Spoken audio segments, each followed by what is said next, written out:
I am urging my country, Kenya, to take advantage of the emerging new political dispensation of the year 2022 after elections to correct and do it right once and for all, the so-called Ministry of Education. Today's world will no longer need Ministry of Education. We need Ministry of Learning. Ministry of Learning is significantly different from Ministry of Education. In Ministry of Learning, we have three tenets. One, the diagnostic wing, that no child shall join any learning system without a means of diagnosing their careers. In other words, there must be a method that is used to find the career of a 5-6-year-old child some 20-30 years in advance.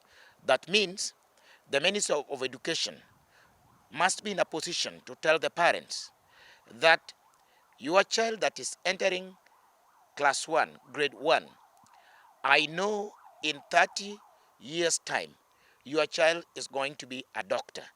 Your child will be a lawyer. Your child will be an IT expert. So that when you are investing as a parent, as the government, you are sure of that return. Not to come in the end and have the normal waste of youth without anything to do, without any jobs. That should not happen again. Number two, under the South Korean Protocol of 2015 for the Millennium Development Goals, particularly goal number 4 in education, it was envisaged that learning never stops. There must be lifelong learning, and that learning must cater even for people in very difficult situations. For example, teenage mothers should be accommodated. The disabled should be accommodated. But above all that, the adults that dropped out of mainstream learning several years ago, yet they're the ones who are building the big companies that employ those graduates. This indicates that these people do have other potentials.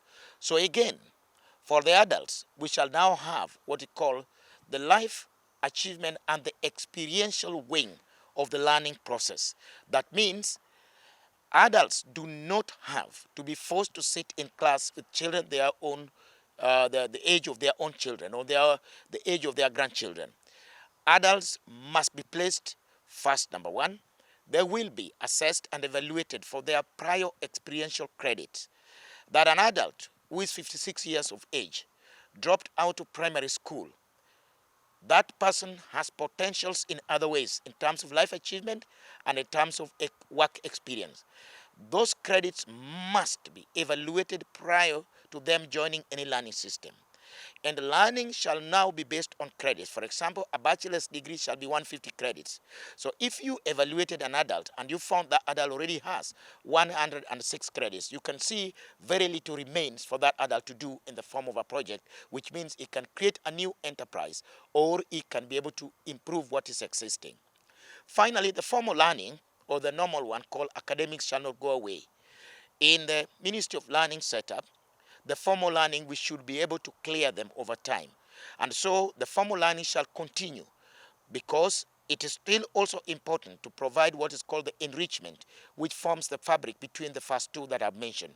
And I want to urge my country, Kenya, to take the first leading role on this continent of Africa because that's where the so-called education is going. We are going away from the normal setup of Ministry of Education to Ministries of Learning, where we have those three tenets. Thank you.